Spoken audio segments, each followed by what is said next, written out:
আমি এই চুল পছন্দ করলাম কেন, এই চেহারা পছন্দ করলাম কেন, আমি এই পোশাক কেন পছন্দ করলাম, আমার চয়েস হইল কেন, এর পিছনে ন্যূনতম তো একটা যুক্তি থাকতে হবে, একটা ব্যাখ্যা তো থাকতে হবে। সেই ব্যাখ্যাটা কি, সেই যুক্তিটা কি বলো না বাপ, একজন বলো, একটা ছেলে বলো। আব্বা, সারাদিন যাদের মোবাইলে জীবন কাটে নারী ছবি দেখে, এই জীবনটা তোমার এভাবে যে চলতেছে, এটার উপরে তোমার কি ফায়সালা, মানে কি ভাবনা, তুমি এইভাবে কোথায় যাইয়া পৌঁছবা?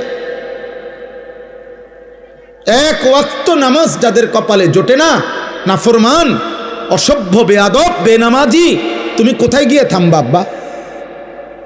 তোমার মতো চরিত্রহীন, তোমার মতো চরিত্রহীন কোথায় গিয়ে থামবা? একদিন কি শেষ হবে না? এই হায়াত, এই রাত শেষ হবে না? এই যৌবন শেষ হবে না?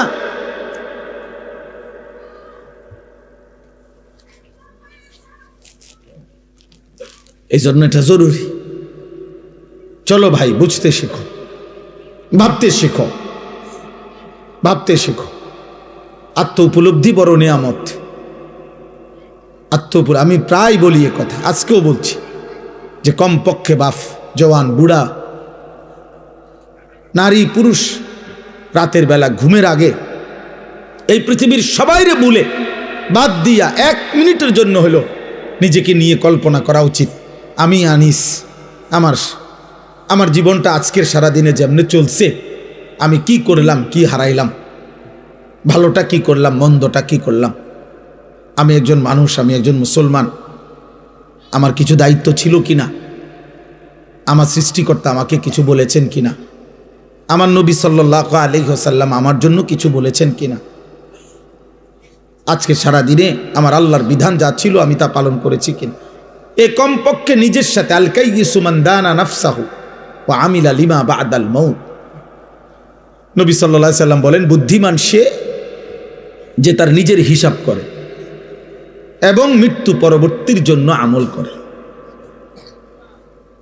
ওয়াল তানজুর নাফসুম মা কদ্দামাত লিগাদ। আল্লাহ তাআলা বলেন, হে মুমিন, আমি আল্লাহ তোমাকে বলছি, বান্দা, তুমি প্রতি মুহূর্তে লক্ষ্য করো, খেয়াল করো যে আজকের দুনিয়া থেকে আগামীকালকের আখিরাতের জন্য তুমি কি পাঠিয়েছো। ওই যে দেখেন, ওই ভাইকে দেখেন, ওই দেখেন, ওই মোবাইলটা ধরে, ওই ফালতু মিয়া, চলে যান মিয়া, উঠে যান মিয়ান থেকে, বাইরে গিয়ে ছবি উঠান মিয়া, সিএনজি ছবি উঠান, আবার হাসে মুরুক্ষের মতো। এখন ভাল লাগছেনি লজ্জা পাইয়া? আমি তো নিষেধ করছি রে ভাই, আমি সুন্দর করে বলছি কিনা বলে? তো তাহলে তেড়ামি করলেন কেন? আমি তো জবরদস্তি করে বসাই নাই, আমি তো অনুমতি দিছি। আব্বা, কেউ চলে গেলে আমার কোনো আপত্তি নেই। আমি সেই আনিসুর রহমান, এই মুরাদনগরের গলিতে গলিতে আমার মনে আছে, আমি 4 জন শ্রোতার সামনে 2.5 ঘন্টা 3 ঘন্টা বয়ান করছি। 10 জন শ্রোতার সামনে আমি 3 ঘন্টা বয়ান করছি, কোনো অসুবিধা নাই। আল্লাহর কথা একজনকে বললেও নেকি হয়। আমার সওয়াব দরকার, আমার নেকি দরকার। ব্যাপক পরিচিতি দিয়ে আমি কিতা করব? মনে করেন 1 কোটি মানুষের সমর্থন দিয়ে বা আমি কর্মীটাকে আমি দিয়ে কিতা করব? আমারটা দরকার নাই তো। আমি তো কোনো প্রার্থী না, আমার কোনো মার্কা নাই তো, তাহলে আমি সমর্থন দিয়ে করবো কি? বুঝেন নাই কথাটা? আমার আসলেই কোনো মার্কা নাই, কোনো মার্কার পক্ষে আমি প্রচারণাও করি না, তো তাহলে আমি সমর্থন দিয়ে করবো কি? তা আল্লাহ আমাদেরকে বুঝ দান করে। ঠিক আছে ভাই, বাইরে চিন্তা করে না ভাই, সবাই চিন্তা করে কুলান। আমরা কি পুরা কোম্পানি মঞ্জুর লয়ে বইছি নি কেন? তাহলে আমরা সবাই চিন্তা করে কুলান যেত। এই যে কয়জন বসছেন, এই কয়জনই শুনে। আল্লাহ আমাদেরকে তৌফিক দান করে। আমার ভাই, আমার বাবা, আমার প্রথম কথা এটা, আমি অনুরোধ করছি, একটা মাহফিলে সব বদলায় দেব এমন না, এটা কোনো তাবিজ না, ফু না, কিন্তু আমি অনুরোধ করছি, এতগুলো কিশোর যুবক, আলহামদুলিল্লাহ, তোমরা যেমনি হোক আসছো, তোমরা যেমনি হোক ভাল লাগছে, মনে করো এই হুজুরের ওয়াজ ভাল লাগে, এই বক্তার ওয়াজ ভাল, যেটাই হোক, কারণ যাই হোক, মনে করো কারণ তুমি আসছো, তো অতএব তোমার কাছে আমার অনুরোধ, তুমি আল্লাহর ওয়াস্তে আমার জন্য আমি তোমার কাছে কিছু চাচ্ছি না, আমি তোমার কাছে চাচ্ছি এক বিন্দু হইল তুমি তোমার বিবেকের সাথে বোঝাপড়া কইরো যা করছো তা ঠিক কিনা।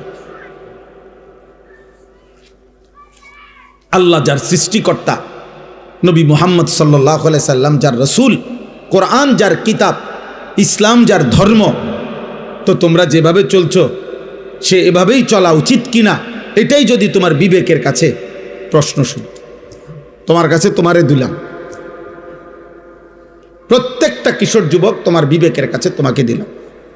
মনে রাখো আব্বাস, বড় আফসোসের বিষয় হলো এরকম অসংখ্য অগণিত যুবক তোমরা আছো, কিশোর, যাদের কপালে একজন অভিভাবক যে তোমারে আল্লাহর দিকে ফিরাবে, যে তোমারে গুনাহ থেকে বাঁচাবে, যে তোমারে হারাম ছবি, নারী, জিনা, ব্যভিচার, মদ, জুয়া, অশ্লীলতা, বেহায়াপনা, কাফের বেঈমানদের চুল চেহারা, আহা নাফরমানির জীবন থেকে তোমারে ফিরাবে। অসংখ্য ছেলে তোমাদের কপালে, এমন একজন মুরব্বী অভিভাবক কেউ জোটে না,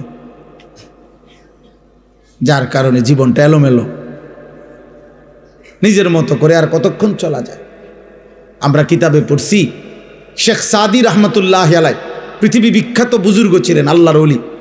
শেখ সাদি রহমতুল্লাহ বলেছেন, ইন্না মিন আযমি নিআমিল্লাহ আলা আবদিহি আন ইউওয়াফিকাহু লিসুহবাতিল আখিয়ার। শেখ সাদি রহমতুল্লাহ বলেন, আল্লাহর কোন বান্দার উপরে আল্লাহর একটি শ্রেষ্ঠতম নিয়ামত এটা যে আল্লাহ তাকে একজন নেক বান্দা, আল্লাহর কোন প্রিয় বান্দার সান্নিধ্য দান করেছেন। এটা কোন বান্দার উপরে আল্লাহর একটি শ্রেষ্ঠ নিয়ামত। তার জীবনে একজন ভালো মানুষ জুটছে যে তারে টেনে ধরছে, না তুমি এটা করতে পারবা না, না তুমি এটা ছাড়তে পারবা না। এরকম অসংখ্য অগণিত বিষয় যে তাকে টেনে ধরে, যে তাকে শুধরায়া দেয়, যে তাকে ঠিক করে দেয়, যে তাকে আল্লাহর পথে আগায় দেয়। এরপরে লিখছে তিনি, ওয়া ইন্না উকুবাতাহু লিআবিদিহি আন ইয়াবতালিয়াহু বিসুহবাতিল আশরার। আর আল্লাহর শাস্তি তার কোনো বান্দার উপরে দুনিয়ায় একটি শাস্তি এটা যে আল্লাহ তাকে কোনো মন্দ লোকের সান্নিধ্য দিয়ে মুসিবতে ফেলে দিছে। আহারে, তার বন্ধুই হলো চরিত্রহীন, এবার সে বাঁচবে কেমনে? তার 24 ঘন্টার সঙ্গী বড় মোবাইল, এবার সে বাঁচবে কেমনে? তাই যার লগে চলে তে সারাক্ষণ বিড়ি খায়, এ ভালো হবে কেমনে? এ যার সাথে চলে এই অসভ্য, এই মানুষরূপী পশু দাঁড়াইয়া পেশাব করে, তো এ তার থেকে কিছু শিখবে কেন? বুঝো নাই ভাই? না না, ঠিক চিৎকার দাও, তুমি বুঝতে শেখো। আমি সমর্থন চাচ্ছি না, আবারও তো বলছি, এটা আগেই বললাম, সমর্থন চাচ্ছি না, তোমার বিবেক চাচ্ছি,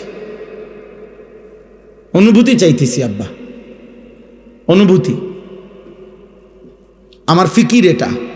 মাওলানা ইয়াহিয়া নিশ্চয়ই বলছে, মাওলানা ইয়াহিয়া, আমরা সারাদিন, সারা বছর, সারা সপ্তাহ কিশোর যুবকদের জন্য আর কি করতে পারি আমাদের সাধ্যমতো মুসলিম কিশোর নওজওয়ানকে গুনাহ থেকে ফেরানো, আল্লাহর দিকে ফিরানো, ওদেরকে পাক নাফাক ন্যূনতম প্রয়োজন পরিমাণ ওযু, নামাজ, সূরা, কেরাত, দোয়া, কালাম শেখানোর জন্য আর কি করা যায়, এর জন্য সারা দিন ফিকির করি। ও ফিকির করো তো আমার ছাত্র, আমার এই সুখ দুঃখের, আমার যেই কিশোর যুবকদেরকে নিয়ে কার্যক্রমের মূল সঙ্গী সে, আল্লাহ তাকেও হায়াতে তৈয়বা আফিয়া দান করে। তো বললাম এই জন্য যে আমার ভাই, এটা তোমরা অনেকের কপাল মন্দ, যার কারণে তুমি 365 দিনে তোমারে কেউ একবার বলে নাই, কি রে ফুত, তো মুসলমানের সন্তান ফজরের নামাজ পড়ো না? চিন্তা করেন, এই বদনসিবের কপালে এমন একজন মানুষ জোটে নাই যে তাকে এই কথাটা বলবে। এই বদনসিবের কপালে এটা জোটে নাই কেউ বলবে তারে যে কিরে বাবা, তুমি মুসলমানের বাচ্চা, এটা কেমনে বেঈমানের মতো চুল রাখলা কেমনে? কেউ নাই তার একজন অভিভাবক। কে তাকে বলবে যে বাবা, মুসলমানের সন্তান, পেশাব করে পানি নিতে হয়, টয়লেট পেপার ব্যবহার করতে হয়? কে তাকে বলবে যে বাবা, সারা রাত উলঙ্গ ছবি দেখা, নর্তকী দেখা, এ তো জাহান্নামীদের কাজ হইতে পারে, ইমানদারের কাজ হইতে পারে না?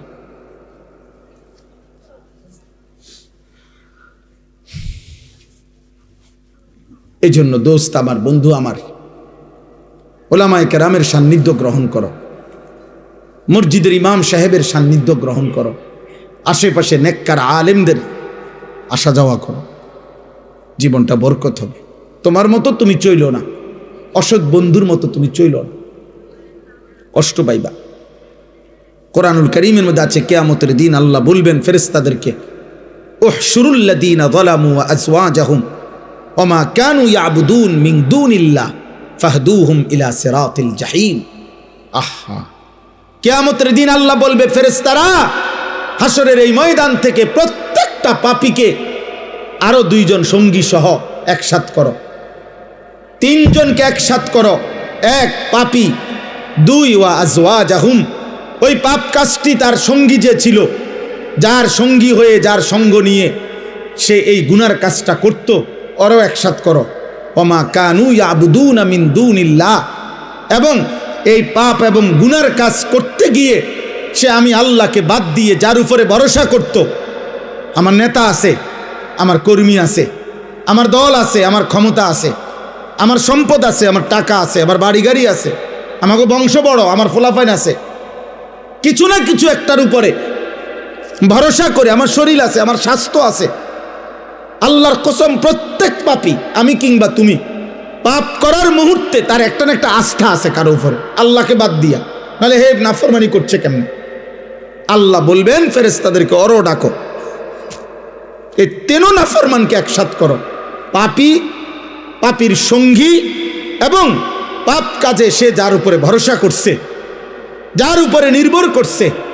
আল্লাহ বলবেন ফেরেশতারা 3টা নাফরমানকে একত্র করে ফাহদুহুম ইলা সিরাতিল জাহিম,